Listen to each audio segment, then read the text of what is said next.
IPL থেকে মোস্তাফিজকে আনা হলো আমাদের বাংলাদেশে জিম্বাবুয়ে সিরিজ খেলার জন্য। এই আপডেটটা অনেকেই পেয়েছিলেন, কিন্তু এখানে একটা ভিন্ন রকম আমরা কি ডিফারেন্স দেখতেছি।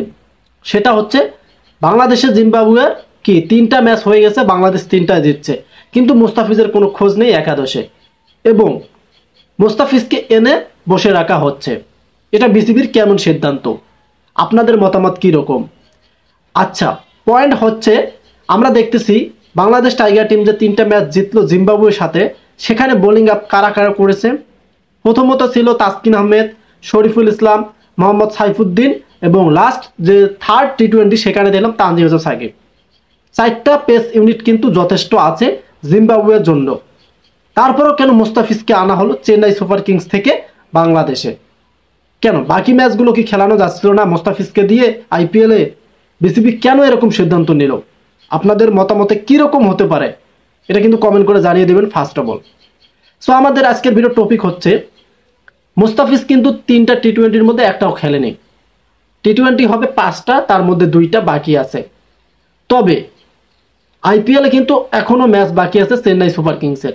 তার আগেই কিন্তু মোস্তাফিজকে বাংলাদেশে আনা হলো এবং বসে রাখা হলো। 3টা ম্যাচের একটা তো খেলানো হলো না। জিম্বাবুয়ের মতন একটা টিমের জন্য যে পেস ইউনিটটা বাংলাদেশের আছে, যারা খেললো 3টা ম্যাচ, আমি যেটা মনে করি এই পেস ইউনিটটাই যথেষ্ট। মোস্তাফিজকে এখানে প্রয়োজন হয় না। যেমন তাসকিন আহমেদ, শরীফুল ইসলাম এবং মোহাম্মদ সাইফুদ্দিন, তানজিদ হাসান সাকিব, এরা দুর্দান্ত বোলিং আপ করেছে এবং উইকেটও পাচ্ছে। এদেরকে দিয়ে যথেষ্ট জিম্বাবুয়ের সিরিজ। তবে আমরা দেখতেছি মোস্তাফিজকে কি আইপিএল থেকে দ্রুত আনা হলো।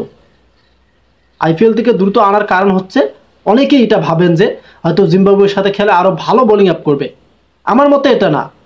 এই জিম্বাবুয়ে সিরিজের থেকে আইপিএল একটা হচ্ছে ফ্রাঞ্চাইজি লিগ এবং বিশ্ব একটা ভালো লিগ।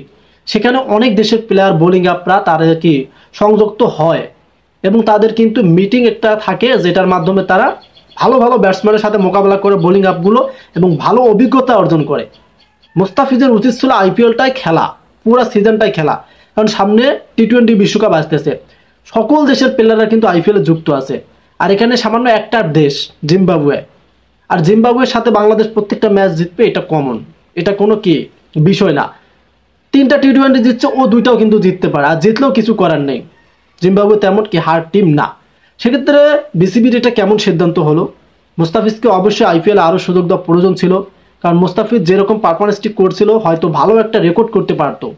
14টা উইকেট কিন্তু পেয়েছিল 9টি ম্যাচ খেলে, কিন্তু তার আগেই মোস্তাফিজকে কামব্যাক করা হলো বাংলাদেশে। সো বিসিবির সিদ্ধান্তগুলো এলোমেলো হয়ে যাচ্ছে মাঝে মাঝে।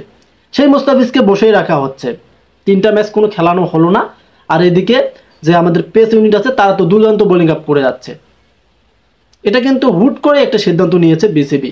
সো আমার মতে মোস্তাফিজ যদি আরও আইপিএলের ম্যাচ বাকি ম্যাচগুলো খেলতো, তাহলে তার অভিজ্ঞতা বাড়তো। সামনে টি20 বিশ্বকাপ আসতেছে, বোলিং আপের ক্ষেত্রে ব্যাটারদের সাথে একটা তার কি ভালোই অভিজ্ঞতা বাড়তো। সো আপনাদের মতামত কীরকম হতে পারে, যে এটা বিসিবির সিদ্ধান্ত কি আসলে ঠিক হয়েছে যে মোস্তাফিজকে দেশে আনা? অবশ্যই কমেন্ট করে জানিয়ে দেবেন। আর আপনাদের কাছে আমার ভিডিওটি কেমন লাগলো? যদি ভালো লাগে অবশ্যই ভিডিওতে লাইক করবেন।